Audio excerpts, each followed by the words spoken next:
Boas. Então, isto aqui é apenas um conjunto de pequenos vídeos com um overview sobre aquilo que é, eu considero pelo menos que seja importante, ahm, de alguns tópicos da computação de baixo nível. Ou seja, vamos ver nestes vídeos como é que o computador organiza a memória, como é que os microcontroladores têm à disposição a memória para que nós podermos utilizá-la.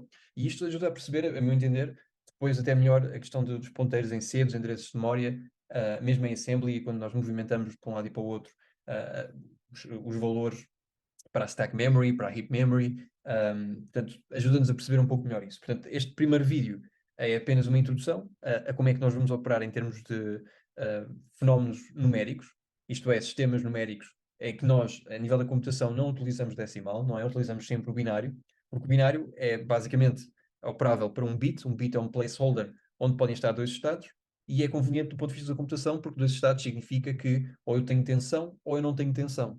Ok? Eu tenho 5 volts ou tenho 0 volts. Ok?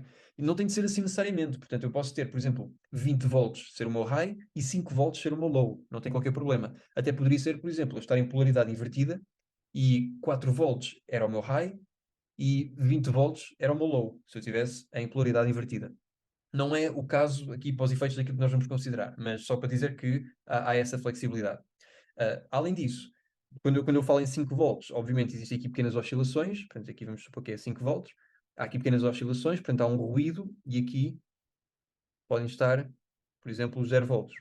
Agora reparem, quando eu tenho aqui os 0 volts, não é exatamente sempre 0 volts, está ali numa oscilação, aqui os 5 volts também está assim numa certa oscilação, é apenas quando eu passo aqui um determinado threshold, vamos dizer este threshold aqui, que se eu estiver abaixo deste threshold, que é um pouco acima de 0 volts, vamos dizer que é, sei lá, 0.02 volts, se eu estiver abaixo desse threshold, então eu vou considerar que estou em low state. Se eu estiver acima desses 0.02 volts, já apanho se calhar ali um meta-estado, não é? Em que eu posso estar em high state ou então em low state e é indefinido em que estado é que eu fico. Isso tem a ver com, enfim, que a eletrónica ter, digamos, impurezas de sinal, não é? Ter ali certas flutuações e dar a origem a alguns erros associados. E até na própria conversão analógica ao digital, portanto, isto pode acontecer e confundir um pouco os thresholds. Isto acontece ao nível da eletrónica. É possível fazer pequenas correções, como por exemplo, utilizar comparadores com estresse, por exemplo, um, que definem thresholds afastados um do outro para definir uma mudança de nível. Só que lá está, mesmo assim, não é infalível a erros. Portanto, esse tipo de coisas pode acontecer. Para os efeitos ideais, nós aqui não estamos a considerar isso, está bem? Portanto, mas só para notar que na eletrónica isto pode acontecer. Então aqui nós temos um bit. O bit, lá está, repito, é o threshold para dois estados possíveis. Podem ser um ou podem ser o zero. Eu posso, ao longo destes vídeos, chamar um a high e a zero low. Portanto, posso alternadamente estar a chamar uma coisa ou outra, mas querem dizer, para efeitos destes vídeos, o mesmo.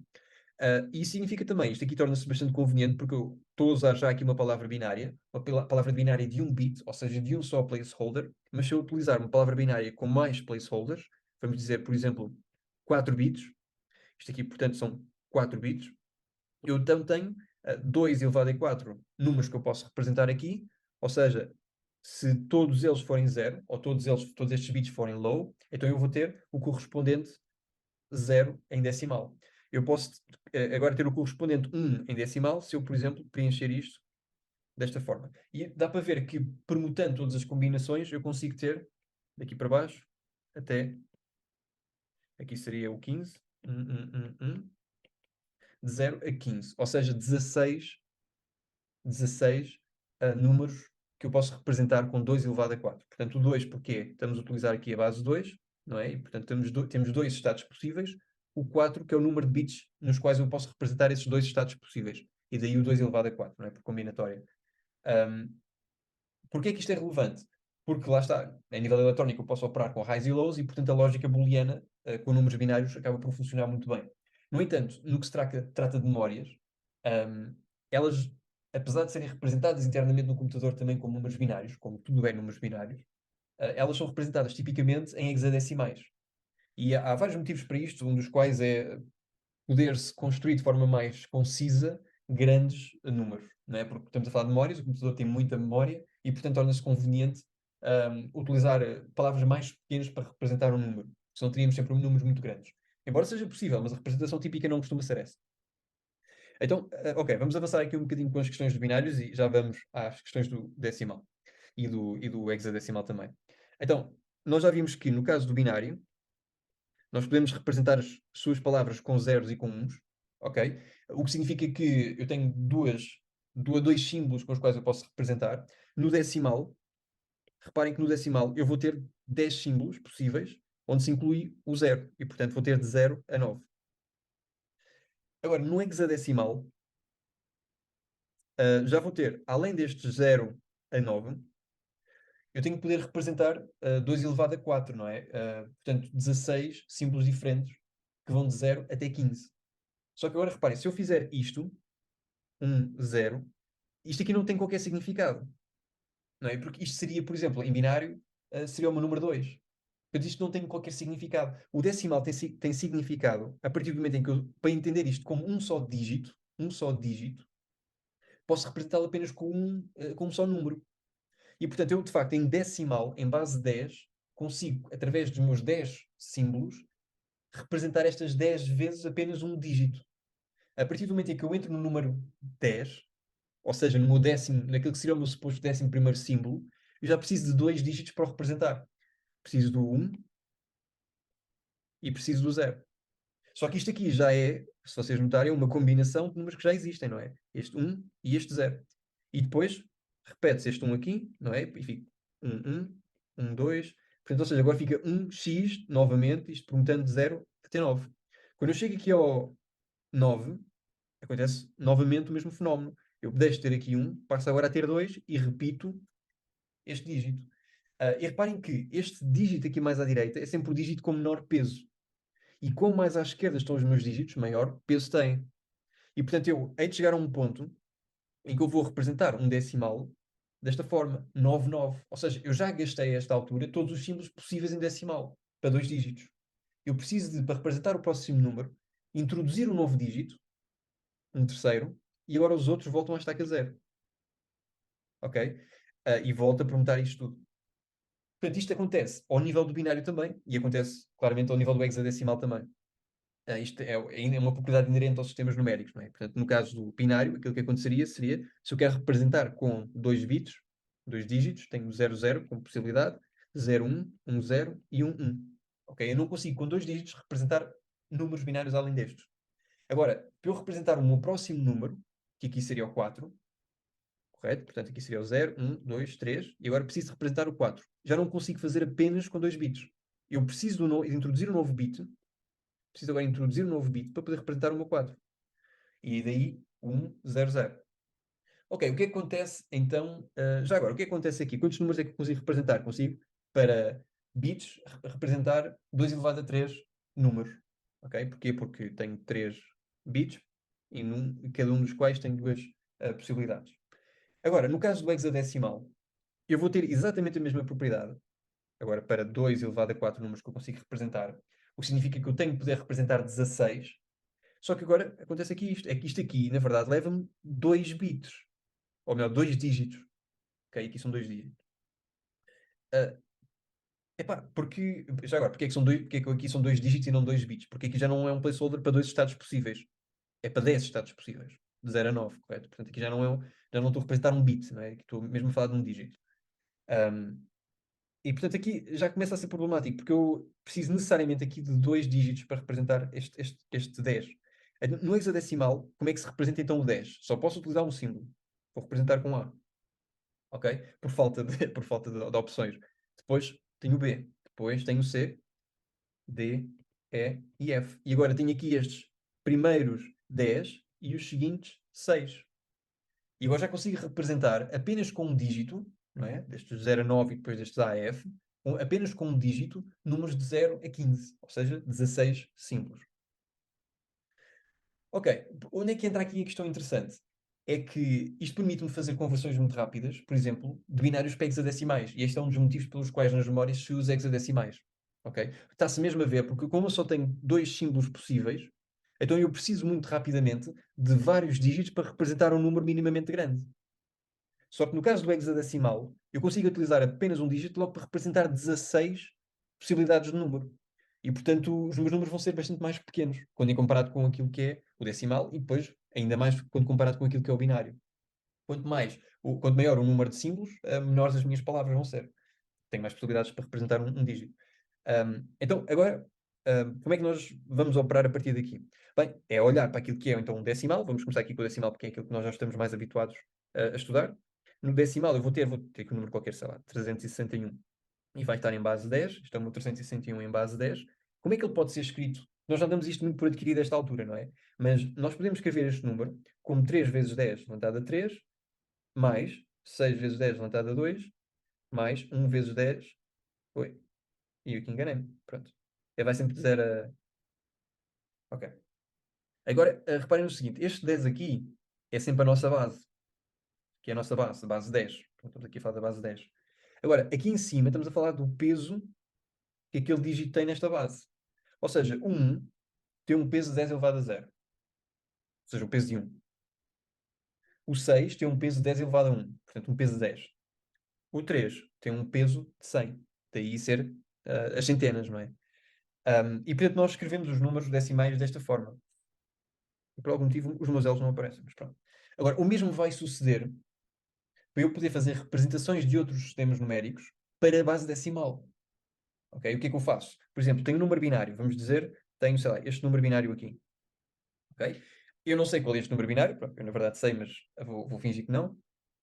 Tenho aqui este número binário que é representá-lo em base decimal. Bem, eu estou aqui em base 2. Não é? Portanto, aqui eu estava antes de base 10, agora vou estar em base 2. Este vai ser o meu dígito com menor peso, 2 elevado a 0. Este vai ser o dígito com menor peso seguinte, 2 elevado a 1, 2 elevado a 2 e 2 elevado a 3. O que significa então que eu vou representar isto desta forma: 1 vezes 2 elevado a 3, mais 0 vezes 2 elevado a 2, mais 0 vezes 2 elevado a 1, mais 1 vezes 2 elevado a 0. Ok, e agora fazendo as contas, claramente estes aqui são 0. Resta-me então o 2 elevado a 3 mais o 2 elevado a 0. Ok. Então, e é isto que eu vou obter. Este aqui é o meu número 9, em base 10. E eu fiz esta conversão, portanto, da base 2 para a base 10, através desta propriedade em que eu posso escrever os meus números numa determinada base, quando convertidas para base decimal, como se fosse com um determinado número, numa base B, digamos, como se fosse, geralmente eu faço as conversões assim, o somatório para n dígitos e agora como é que eu posso escrever isto? D de capa, não é? De dígito, de capa, e a base que eu tenho, neste caso tenho aqui a base 2, elevado a capa. E posso sempre fazer esta conversão. Ok, então isto aqui é conversão básica de um número binário para o decimal. E isso é conveniente, não é? Para nós termos uma certa noção de que números é que estão a ser representados decimalmente.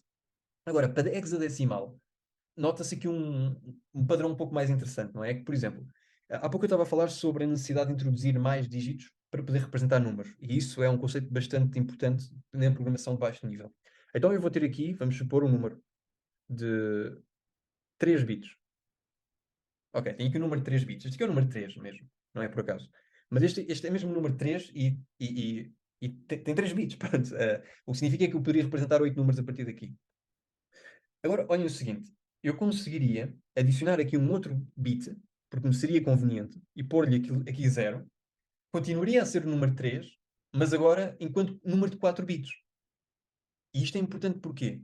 Porque se é um número de 4 bits, com este número de 4 bits, eu antes que só conseguia fazer 8 possibilidades de números, agora já consigo fazer 16 possibilidades de números. Ora, se eu consigo fazer 16 possibilidades de números, então isto é para todos os efeitos, eu consigo representar com estes 4 bits, um número hexadecimal. Este aqui é o meu número 3. Só que isto aqui está em binário, portanto aqui está em base 2, e este aqui está em base 16. Este 3 que vocês veem aqui está em base 16. Bem, vocês podem dizer também está em base 10. Sim, pronto. Porque ainda não chegamos ao 9, a partir do qual aí é que começa a ver se realmente a base 16 a funcionar. Mas quer dizer, se eu tivesse aqui o número 10, não é? Vou pôr aqui o número 10, por exemplo. Está aqui um outro número que vai ser o 10. Agora, reparem, este 10 está em base 2. Só que agora eu não sei se este A é da base 16 ou se é da base 12. Pronto, eu não sei. Não faz mal. Ok? Eu teria de passar do B para a frente para perceber que já não estou em base 12.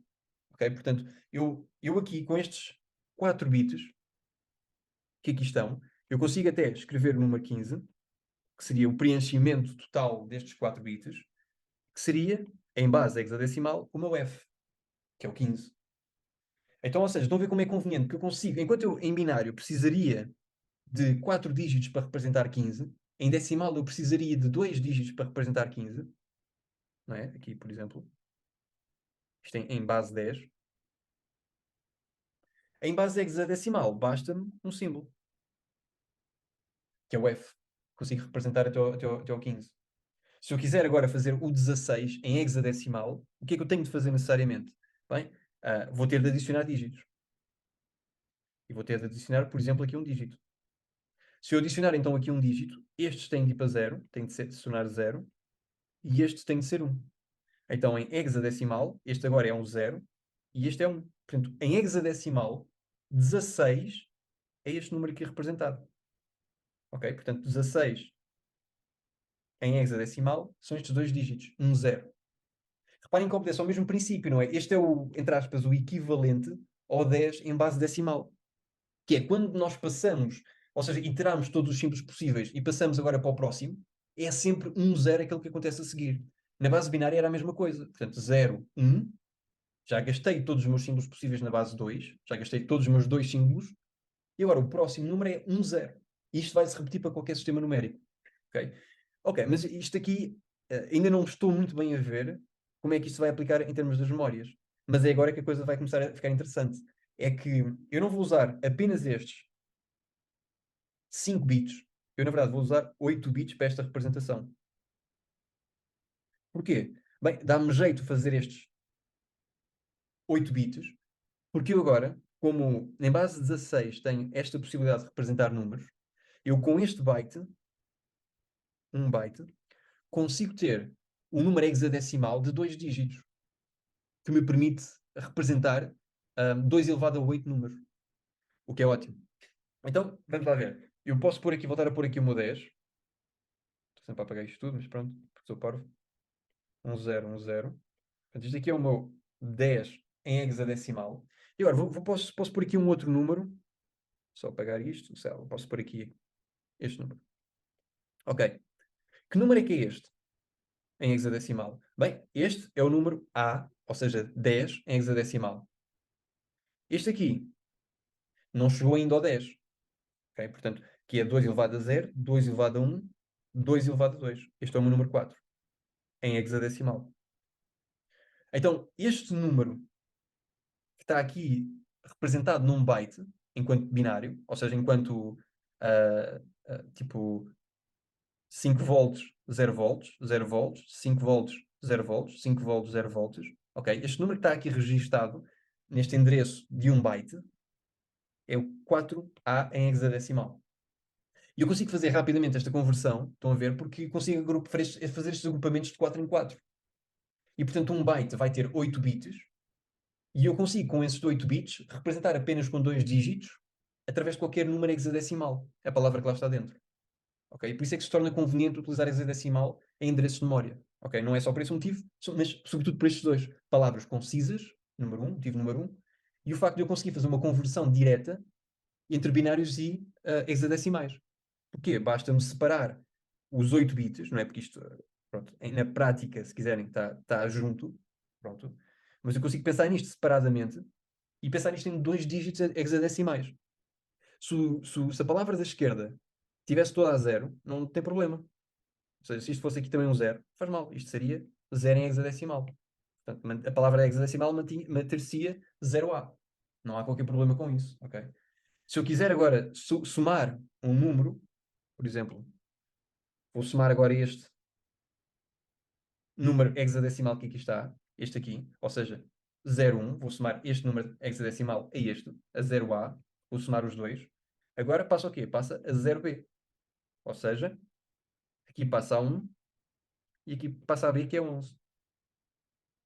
Certo? Ok.